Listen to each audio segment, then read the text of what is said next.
This is StoryRobot. Welcome to r/Prorevenge.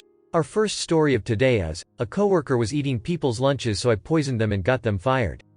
So I like to bring my own food into the office, and we have a fridge to put things into, and I have my food in tubs with my name on them. A coworker would sometimes not see people's names on food and think it was theirs, so would heat it up and eat it and then apologize. They did this enough for it to be an annoyance, but not enough for our employers to really care. This has been happening with my food for once or twice a month. Last month I had enough, and I like spicy food, but don't bring it into the office, as sometimes I'll let people try some of my food and my cooking. I ordered a bag of ghost chili peppers and put the full bag into a big pot of chili that would last for several days. I took this into the office and had it for lunch every day. Midweek, my lunch went missing, and I was waiting for the person who was stealing my lunch get a shock when they ate my lunch. What happened in reality was someone got sent home sick, and the next day, they were off, and I was told they went to the doctors for stomach pains.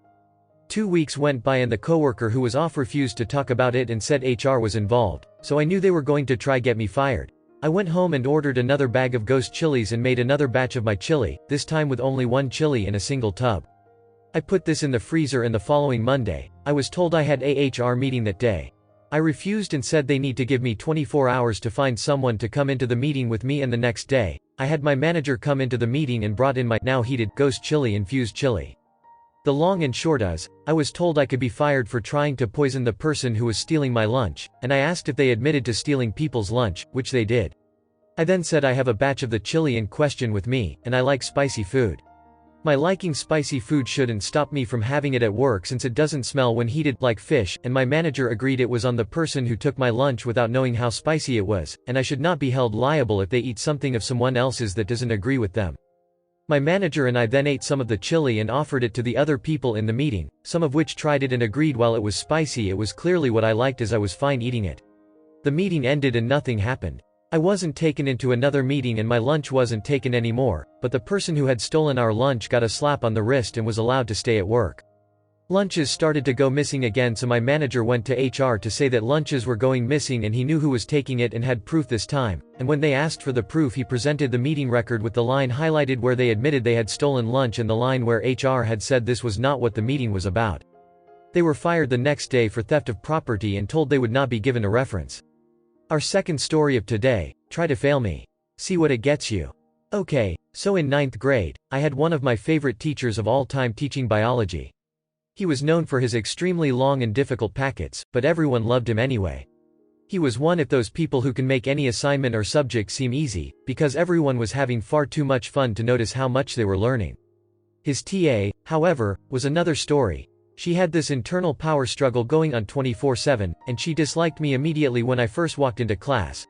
We'll call her Mrs. B anyway. I began to notice that Mrs. B lost a much higher percentage of the assignments I turned in than anyone else, except for a friend of mine who was also on her naughty list. I began writing the date on every assignment I did, having the teacher sign it, and scanning it into my computer.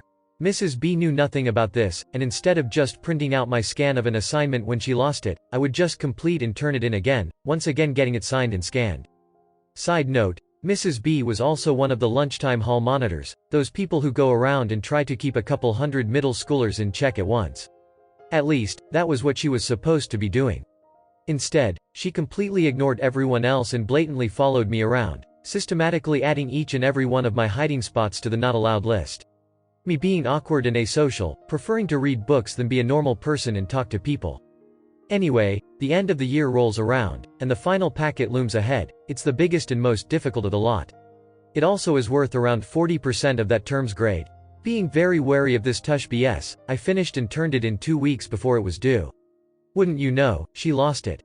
This was repeated 7 times, I beep you not. True to my method, I redid it each time, and on the 7th time, the day the packet was actually due, I turned it in directly to the teacher and asked him to input the score manually, which he was nice enough to do for me.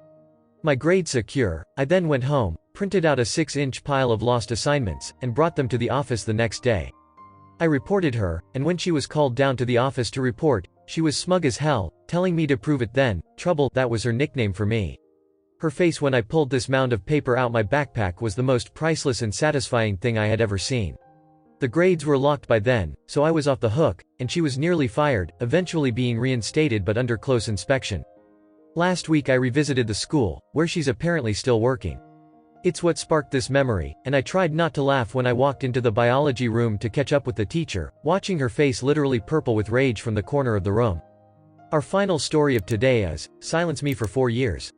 Enjoy losing all of your friends. So, some backstory, my freshman year of high school I was sexually assaulted by a peer, and so was another girl. I kept it to myself because we had a lot of mutual friends and I didn't want them to be uncomfortable or feel like they had to choose a side. I also felt like I was responsible, and it made me feel really guilty. I also suffered a lot of psychological repercussions. I began cutting, I developed severe anxiety and depression. Finally, it peaked and I forced myself to tell my English teacher. The police were called, I was interviewed. Already I could tell the detective was not taking me seriously. He also blatantly misquoted me in the statement and used words like misunderstanding and, he went in for a kiss. Even though I made it very clear I struggled and tried to push him away, and he had me pinned to the wall with his hand around my throat.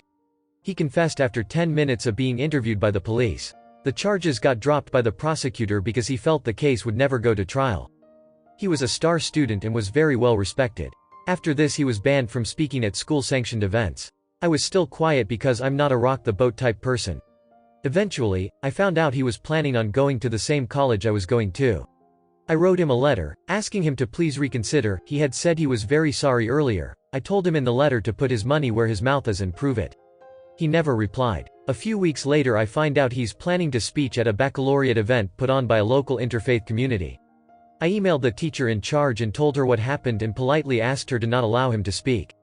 She emailed back and essentially said that's terrible, I'm so sorry, we're still going to let him speak though, feel better. I'm livid at this point. I've been dismissed, belittled, ignored, and unheard for years despite my efforts to get justice.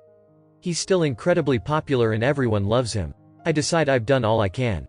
I tried to take care of things on the DL, talked to him privately to come to an agreement, talked to the organizer to try and come to an agreement, they both ignored me just like the police did. So I decide I'm not going to be quiet anymore. I attend the baccalaureate event, and while he's giving his speech, ironically about treating others with respect, lol, I hold up a sign that says, redacted, has assaulted 2 women. Is this the face of class of 2020? Stop giving assaulters and abusers a platform to speak. Stop silencing women. By the time the event is over, everyone is talking about it, and everyone is pissed at both him and the organizers for letting him speak. Many of the girls there are victims of sexual assault themselves, and they are all furious that the organization knowingly let a predator speak. I feel incredible. It's like a weight has been lifted off my shoulders. The last thing he told me after he'd finished violating me was, don't tell anyone. And even after years had passed and I felt comfortable speaking about it to a select few, and the police knew, and all the teachers knew, he was still praised.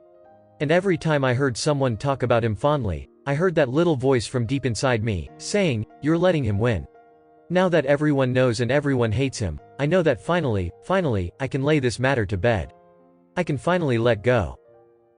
Thank you for watching. Error. Problem detected. Not enough subscribers. Please subscribe, like and comment.